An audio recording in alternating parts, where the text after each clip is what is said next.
Bonsoir mes bien chers frères et mes bien chers amis. On avance, on arrive progressivement vers la fin de cette retraite spirituelle de Saint Ignace.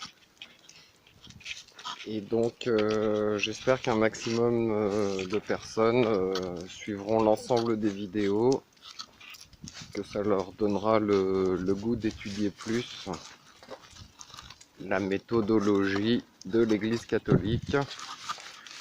Et donc nous sommes au chapitre de l'agonie et des tribunaux de la nuit. Donc méditation très forte. On va demander donc les grâces d'avoir la tristesse, la douleur et la confusion de mes péchés. Contemplons Jésus dans sa passion. Il fait le discours après la première messe. C'est ce qu'on voit dans l'évangile de Saint Jean. Du cénacle à Gethsémani, Jésus souffre dans son humanité, mais il est Dieu. Deuxième concept, Jésus souffre pour moi, pour mes péchés. On va le suivre dans sa passion. Alors, il y a 4 nuits à passer. Souvent, on parle de 2 nuits, la nuit de l'âme et la nuit des sens. La nuit des sens et la nuit de l'esprit, voilà. Alors, la nuit sensible et la nuit de l'esprit, d'une manière passive et d'une manière active. C'est pour ça que ça fait 4. Alors, purifier l'âme pour autant qu'elle anime le corps, et purifier l'âme pour autant qu'elle est humble, intelligence, mémoire et volonté. Donc de manière active, on fait ce qu'on peut par nous-mêmes, avec la tempérance et la pénitence, pour mortifier cette action de l'âme qui anime le corps. De manière passive, Jésus va prendre l'initiative avec la grâce pour nous purifier plus profondément. C'est pareil pour la purification de l'esprit. La mémoire, l'intelligence, la volonté. De manière active, on fait ce que l'on peut.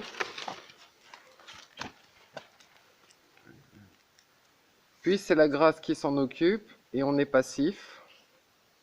La purification des sens est une base nécessaire pour ensuite avoir la purification de l'esprit. Et la purification active est une base nécessaire pour la purification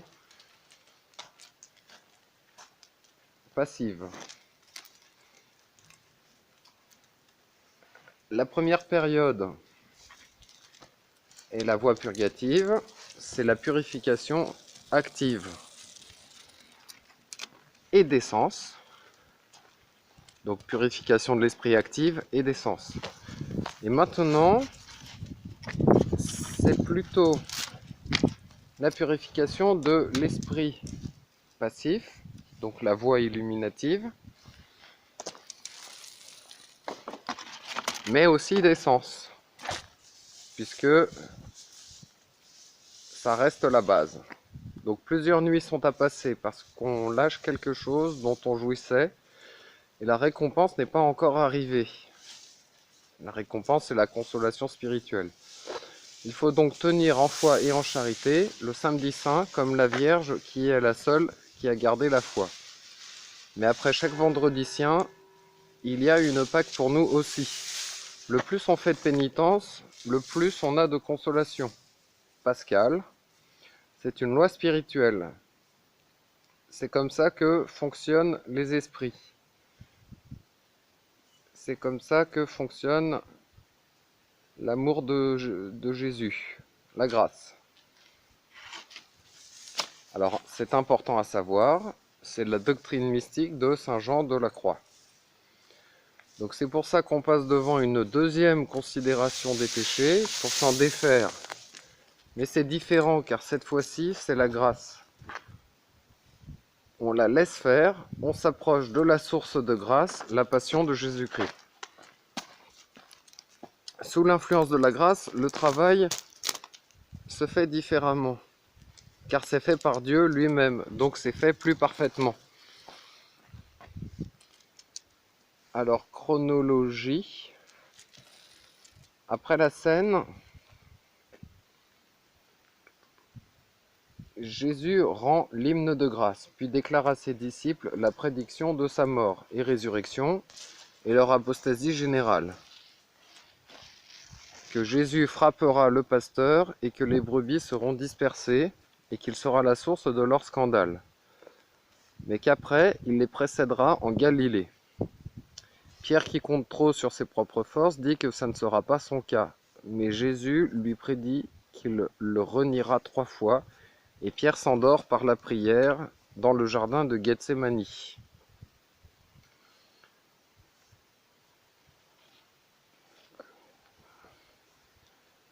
Les autres apôtres disent comme Pierre. Puis ils vont tous à l'endroit du lieu de prière connu de Judas, où on peut le capturer loin du public, loin des foules.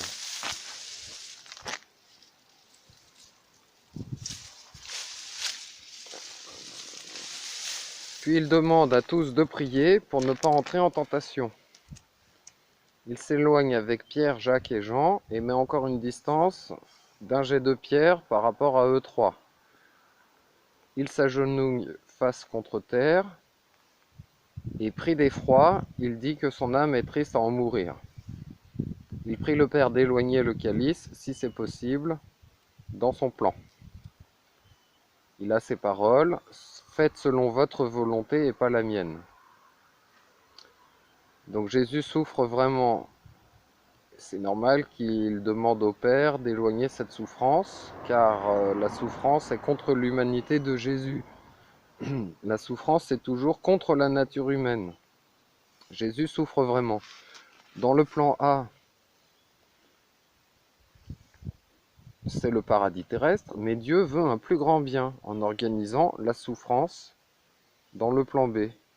Et plus Jésus va souffrir, le plus il va toucher les âmes. Dieu veut que Jésus souffre le plus possible pour sauver le plus d'âmes possible. Donc le calice ne passe pas, et Jésus-Christ se soumet. Il soumet sa volonté humaine à la volonté divine. Jésus réveille les 3 apôtres, endormis, et leur dit qu'ils n'ont même pas veillé 1 heure avec lui. Il leur dit de recommencer à prier pour lutter contre la tentation, car si l'esprit est prompt, la chair est faible. C'est pour ça que c'est conseillé de méditer debout pour ne pas s'endormir. Deuxième fois, Jésus prie seul et demande au Père d'éloigner le calice. Et deuxième fois, il trouve ses disciples endormis.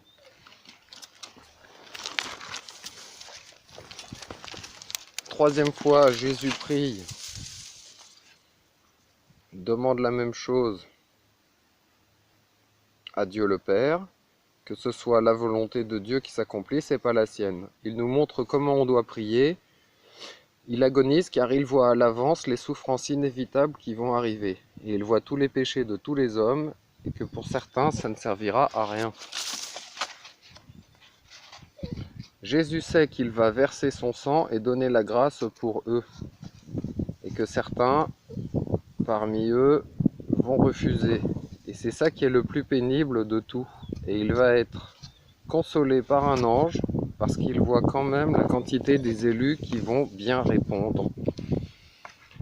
Tout ce qu'il a fait est pour le ciel, pour les élus et son Père. Il était tombé par terre à cause de l'agonie et des gouttes de sueur au point d'être du sang tombent au sol. Il pleure du sang, tellement il est dans l'épouvante, car il est très sensible, car il n'a pas de tare dû au péché originel. il va mourir moins vite que les autres car il a plus de force, une santé de fer.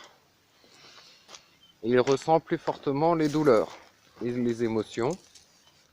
L'ange venu du ciel le fortifia. Il retourne vers les disciples et leur dit de dormir maintenant. Puis il dit que c'est assez, il faut se lever et que le Fils de l'homme va être livré aux mains des pécheurs. Et que celui qui va trahir s'approche. Donc une cohorte de soldats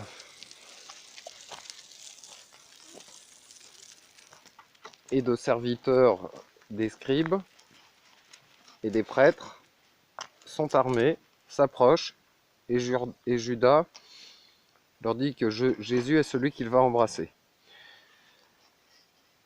Jésus lui demande « Que fais-tu, ami? Tu viens me livrer ?» Donc on voit que Jésus essaye encore de le convertir. Jésus demande aux satellites des prêtres « Qui cherchez-vous » Donc ils disent qu'ils cherchent Jésus de Nazareth. Et Jésus dit « C'est moi ». Alors ils tombent tous à la renverse. Il montre là sa puissance. Puis il leur dit de ne pas capturer les apôtres. Et là, il réalise la parole. De ceux qui lui ont été confiés, il n'en a perdu aucun. Donc il les a tous sauvés. Et si certains se sont perdus, c'est par leur propre faute. Ensuite, pressentant ce qui allait arriver, les apôtres proposent d'utiliser l'épée. Pierre utilise l'épée sans attendre la réponse. Il coupe l'oreille de Marcus, serviteur du grand prêtre, Caïphe. Jésus demande qu'on le laisse approcher, Marcus, et il guérit l'oreille. Il montre qu'il faut faire du bien à ceux qui nous persécutent. Aimez vos ennemis pour les convertir. Jésus ordonne à Pierre de ranger son épée et dit que celui qui vit de l'épée meurt par l'épée et qu'il doit boire le calice que son père lui a donné. Il dit qu'il pourrait invoquer son père et qu'une nuée d'anges pourrait être envoyée et intervenir. Puis il dit à la cohorte qu'ils ont des bâtons pour venir l'arrêter, comme s'il était un brigand. Alors qu'il se tenait assis parmi eux pour enseigner dans le temple, et qu'ils n'ont pas pris la main sur lui. Maintenant, c'est votre heure de la puissance des ténèbres. Ils le garrottèrent, les apôtres s'enfuient, et Saint Luc évangéliste, qui n'est pas un apôtre, est couvert d'un drap. Il essaye de suivre Jésus, mais ils le saisissent, et il s'enfuit en ne laissant que le drap. Jésus est conduit chez Anne, le beau-père de Caïphe.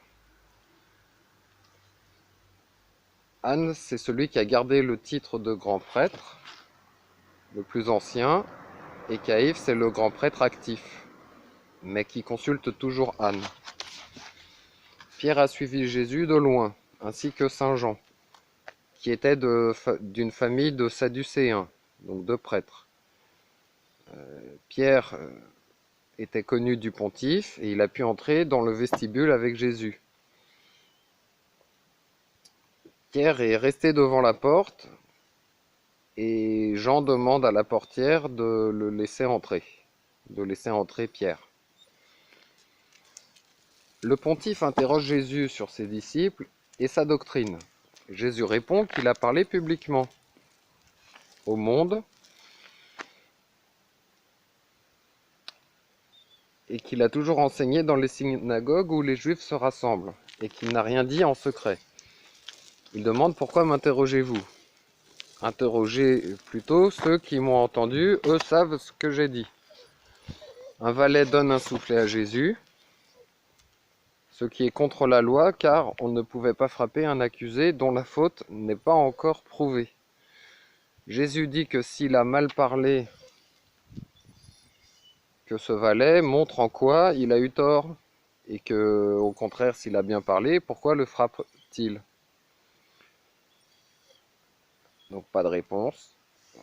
Anne fait conduire Jésus avec ses chaînes à Caïphe, lequel Caïphe avait dit qu'il était avantageux qu'un seul homme meure pour le peuple. Et voilà, c'est terminé. Ensuite, ça sera le tribunal du jour.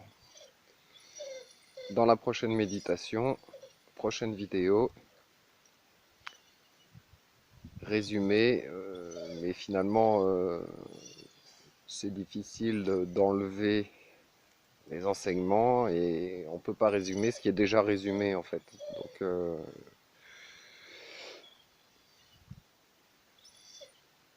voilà, en fait,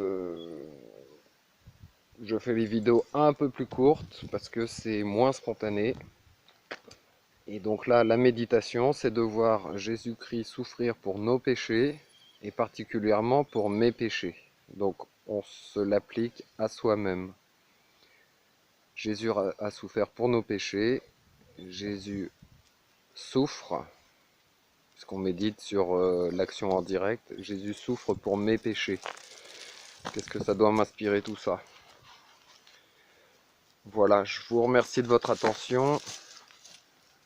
Je vous souhaite toutes les grâces actuelles et surtout sanctifiantes, si Dieu le veut, et si vous placez votre volonté dans celle du bon Dieu. Que Dieu vous garde, union de prière. À bientôt, chers amis, chers frères. Et vous voyez que c'est la nuit, ça n'a pas été fait exprès. Et c'est la...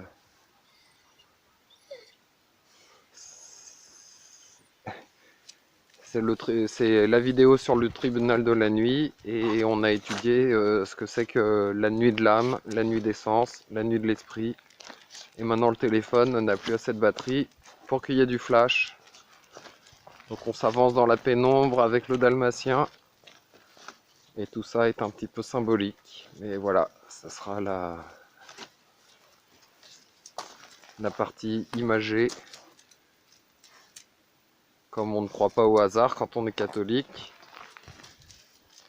on va dire que le bon Dieu participe directement à inspirer la vidéo. Donc c'est pas un montage, je marche à reculons et je reviens un petit peu à la lumière pour vous dire au revoir, à bientôt, à la prochaine. Que Dieu vous garde, union de prière chers amis et chers frères. Et merci à vous.